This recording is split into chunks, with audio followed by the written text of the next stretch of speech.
My name is Clara. I am 20 years old, and I live with my father, my stepmother, and my stepsister, Sophie. When I was a child, my mother passed away. I still remember her soft hands and gentle smile. My father loved me deeply, but after he married again, everything changed. My stepmother never liked me. She was polite in front of others, but cold and distant when we were alone. She loved Sophie more than anything. Sophie was lazy. She did not help in the house or care about anyone but herself. She spent her days watching movies, chatting with friends, and shopping online. My stepmother gave her new clothes, jewelry, and delicious food. I, on the other hand, did all the work. I cleaned the house, cooked the meals, washed the clothes, and carried heavy water buckets every morning. I never complained. I thought maybe, one day, my stepmother would thank me, but she never did. Sometimes I felt invisible, like a ghost in my own home. When I turned 18, my stepmother began planning Sophie's future. She said Sophie was grown up and needed to meet good young men. My stepmother wanted her to wear her best dress to the village fair so that everyone could see her beauty. My father heard her and said kindly, "Clara, you can go too. Maybe someone will notice you." I asked, "Can I wear a new dress? My old one is too small." My stepmother laughed. "A new dress? For you? No, Clara, you can wear your old one. Sophie is waiting." At the fair, Sophie looked like a princess in a white dress and gold necklace. I wore my faded blue dress. My heart sank. No one would look at me, I thought. But then, I saw a young man standing by the food stall. He smiled warmly. "Hello," he said softly. "What is your name?" I felt surprised. "Clara," I said quietly. "You seem very kind," he said. "I like the way you help everyone." Before I could answer, Sophie called out, "Mother is waiting." She pulled me away, but the young man smiled again before leaving. A week later, my stepmother came up with a strange idea.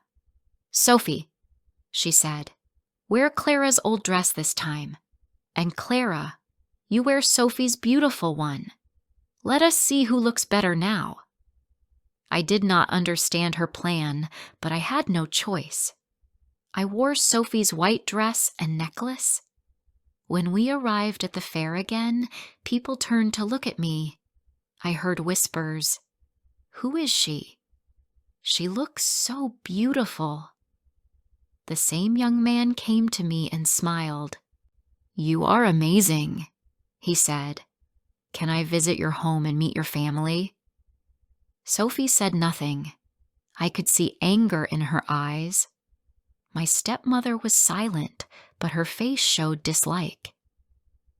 A few days later, my stepmother asked me to go to the park to collect flowers for decoration.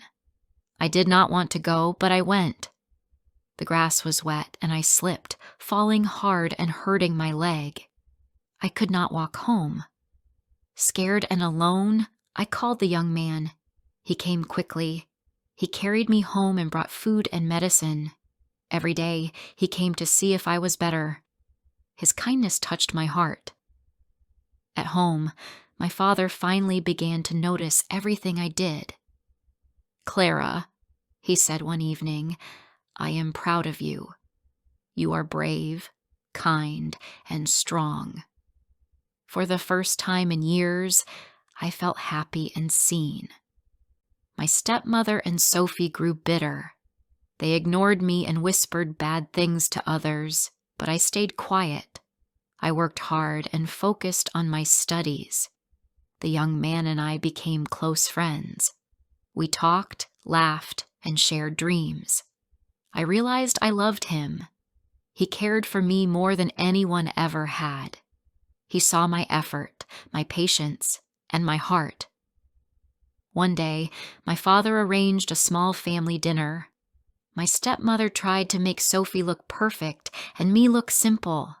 But when the young man arrived, he smiled only at me. He said, "Clara, I want to be with you. I love you for who you are."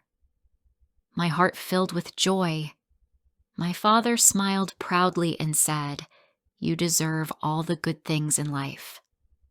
Months later, the young man asked me to marry him. I said yes. We had a small wedding. My father stood beside me, proud and happy. My stepmother and Sophie were silent, but I did not mind. Now, I live a peaceful and happy life. I have a loving husband, a kind father, and a home full of respect. Life is not always fair, but I have learned something true. When you stay kind and patient, happiness finds its way back to you. Thank you for listening to my story. If you enjoyed it, please subscribe, like, and share it with friends who are also learning English. Your support helps me bring more stories for you. See you in the next one.